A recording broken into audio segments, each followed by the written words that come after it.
Hi guys and welcome at EICMA. We found here Manuel Lucchese. How are you, Manuel? All good. Always enjoying coming here to EICMA. Manuel is a Dakar rider in Malmoto category. How many Dakar have you done? I've done 4 Dakars, always racing on my own, and it's been so much fun. Why Malmoto?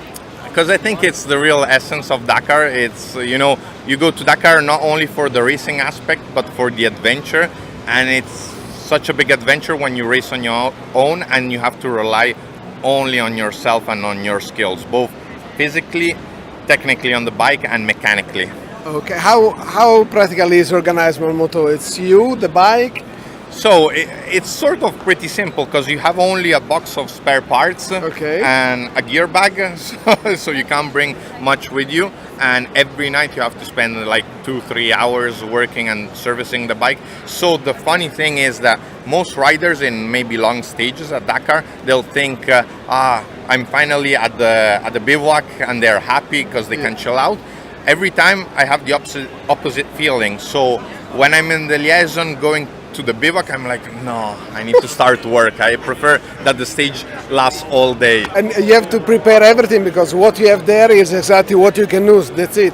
Yeah, so it's really, you really have to plan out well, especially depending on which bike you race, because if you race a bike where not many other competitors have it, it's a bit difficult, because in case you have, you break something, you can still go to some other riders and ask for their spares, and also to some teams.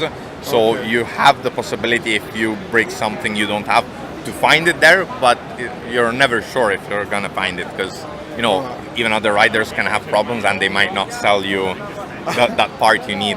Oh, we did interview Joy Evans and Lyndon Poskett, and I want to pose you the same question I posed to them. Dakar is probably one of the races where you can spend more time with yourself only. What can be in your mind when you're riding? What happened? Yeah, so I raced Dakar together with Joy and with Lyndon, and with Lyndon we were in the Malmoto, and sometimes we would do the liaisons together, because it's really tough when you're out in the desert all day alone, and maybe you even have some problems and you're so tired. Like, you have to be really strong mentally, because you go through so much. I think Dakar is like a sort of metaphor of life, because in 15 days you go through so many different emotions that it's a bit like what happens in a lifetime. You have good moments, the bad moments, some moments you're desperate, some moments you're filled with joy. So it's just incredible. It's difficult to describe. This year you will come back, 2019? So the plan is to go back to Dakar 2020 with a motorbike. This year I might race, but as a co-driver in a car. I recently raced in Morocco on an SSV as a co-driver, and it was lots of fun. I enjoyed it. So now I'll see. Personally, motorbikes remains my love. So this year I didn't have the budget to go race, because I want to try and go back and win Malmoto. Okay. So that's my goal, and so I'm preparing everything for Dakar 2020. Joy now is moving to the car. Lyndon is moving to the car in Dubai. You too, what's happened? It's a virus going on. Yeah, many people are moving to the SSV category, because obviously it's a bit safer than racing motorbikes. Yeah. But personally, I'll keep on racing motorbikes for sure as a rider. So my plan is to continue at least the next 10 years in a motorbike. Okay, good. That's a good news. Manuel, tell us something interesting that happened to you during the race. So something that happened is I broke down an engine a few years ago, and in some way I managed to find some local people, and local people in South America, it's really nice because they're waiting to help you. Like, they just want to help you. So wait a second, are the same people that helped Joy Evans? Do they have a spare shop? That's one thing I love about South America, is that any spectator there is, if they can do something for you, they'll do it, and they're not there doing it for money. They really treat you as a hero. They're passionate. Yeah, passionate, and you can be the first or the last. For them, you're a hero, and that also gives you that adrenaline boost, that even when your body is really tired, the spectators give you the strength to carry on with the stage. So to me it happened a few times. I had also problems with the injection system on my first Dakar, and I always managed to find some locals that then helped me out, figure out the problems, and I managed to continue. And when what happened to Joey was incredible, because I was there racing and I saw Joey. He arrived really late at night, and almost risked not to finish Dakar. But this is the rule. Dakar it's never easy, but if you plan it well, you have very high probability of getting to the end.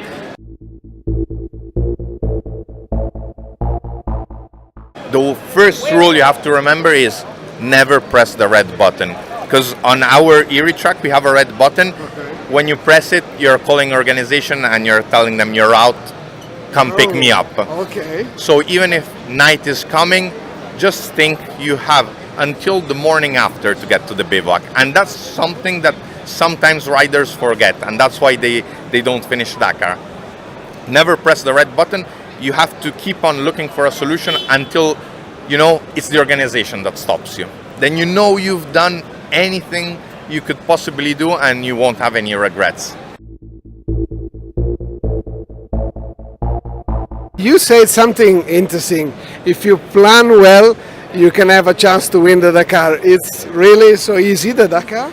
Well, to win it, no, but to get to the finish, definitely, if you plan it well, the probabilities are very high, because you have to think that you have a lot of time to finish the stage, and that this is something that people always forget, because they're all thinking about the result. Yeah. And especially in my first two Dakars, the goal was just to finish. I didn't care about the result. So if you take it easy, and you have to know your limit, because you're very tempted when other riders overtake you. Yeah. You're tempted to go. Yeah. You have to get in the zone and be in your own zone and concentrate on yourself. Not go too slow, okay, but not too fast. Just keep a constant rhythm and enjoy, have fun. Because when you have fun, everything comes easier. Have you got problem with the altitude sickness? Loads. In fact, I regret not racing this year, because this year there's not much altitude, because of the last 2 years. For me, it was a big problem, because I would, when we were in Bolivia, I would get big headaches. I would feel dizzy all the time. I tried doing everything from, taking pills, eating cocaine leaves, everything, and it wouldn't work. I would throw up. I had a few stages where I was very, very sick. How did you get prepared for the Dakar? Well, I think that the best preparation is to have not a regular life. It's funny, but because the thing you have to train most is your mind for Dakar.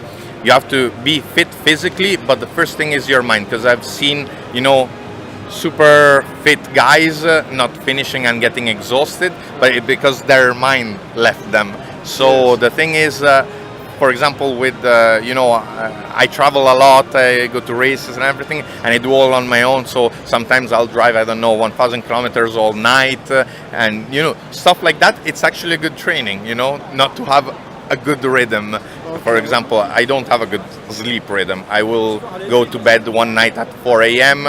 The other night I will go at 9 p.m. So having this helped me actually a lot at Dakar, because for me, the day that I had problems, it wasn't a problem to work all night on the bike, because you have to consider this: in 15 days something will happen, especially if you race on your own. And if you're too used to have everything or too organized, then it's going to be difficult the day you have a problem. Okay, so it's mainly mentally training, that physical. Yeah, it's a mental game, and that's what I really love about Dakar, because until you're focused and concentrated, and you don't have to let anything really distract you, or if you have a problem, you don't have to start to agitate and panic. You just have to stop 1 second and start thinking, because the solution is there. I've seen, even on motorbikes, people repair bikes in the most mysterious way. So for example, I'll tell you a funny trick, but I've seen people that run out of fuel and they didn't have any bottle or anything to swap fuel and use a condom to put in fuel to pour it in the tank. The question is, what are you expecting to find in the desert?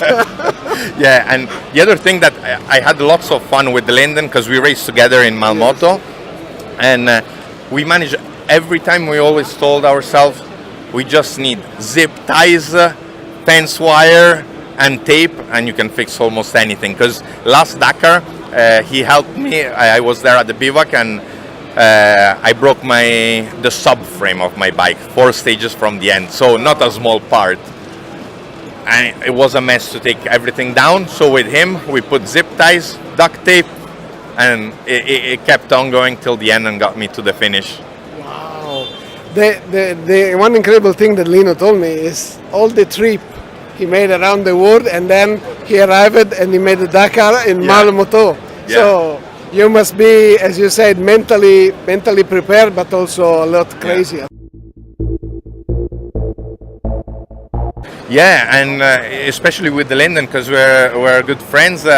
I still don't understand how he could find the strength to film himself every night. That was crazy, because sometimes, maybe the stage didn't go too well and you're a bit pissed and you want to be maybe by yourself and you're a bit serious.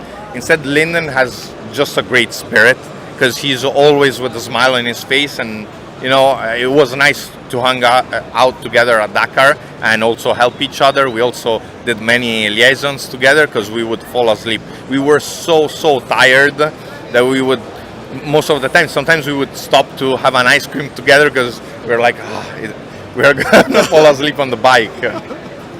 Another thing of the Dakar is the lack of sleep, because you arrive late. With the progressing of the race, this can cause problems. I mean, on the safety, is better that they stop you, or it's about you? Well, I would say that the lack of sleep, especially in Malmoto, is gonna happen. It's part of the game. Yeah, it's part of the game, but still, again, it's always a mental game. You have to still understand that, for example, it's better to work 1 hour more on the motorbike than getting 1 hour more of sleep. Really? Yeah, because the motorbike is the most important thing. Yes. If that breaks down, you won't get to the end. If you fall asleep, you can maybe even take a nap in a stage and just get later in. But the bike is the first thing. That's when you race Malmoto, that's the rule. You have to do everything on the bike. Even if you're exhausted, tired, you have to check all the bolts and do all the servicing to the bike. We'll say we wait you for the next edition in 2020, right? Yeah, I really can't wait, because I really want to try and win the Malmoto category, and so I'm pumped, because I now came back from some injuries and I can't wait to start training really hard for 2020. Okay. Do you want to say something to your friend Lyndon and Joy? I just can't wait to ride again with them. So I hope they come visit me in Italy so I can bring them riding here.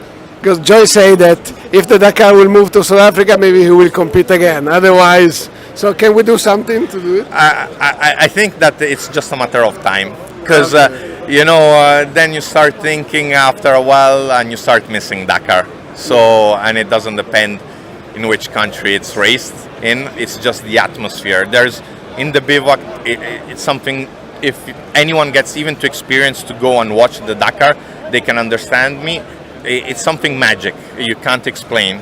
So for the spectators to come and experience following Dakar, it's something that really sort of life-changing. It changes a lot your mentality, because you don't worry about anything. The nice thing, for example, of Dakar, is that when you're there racing, you're like in your own world.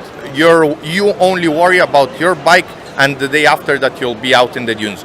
You don't care about cell phone, you don't care about email, nothing, no worries at all. In fact, the problem is when Dakar finishes, when you get over the podium, and then you're like, and now what do I do?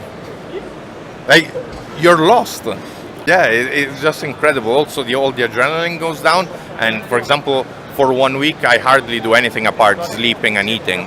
Yeah, you need to recover. Yeah, and it's actually hard. The first nights are strange when you go, you know, in a hotel bed. It feels, I don't know, something is wrong because you sleep so well in your tent at Dakar, and because you're so exhausted, you will sleep, you know, with the generator next to your ear, people banging and trying cars all night, and I've never slept so peacefully like at Dakar. Wow, that's great. Manuel, thank you very much. Thank you, and guys. We hope to see you soon. Yeah, okay? thank you, guys. Thank you. Bye. Bye.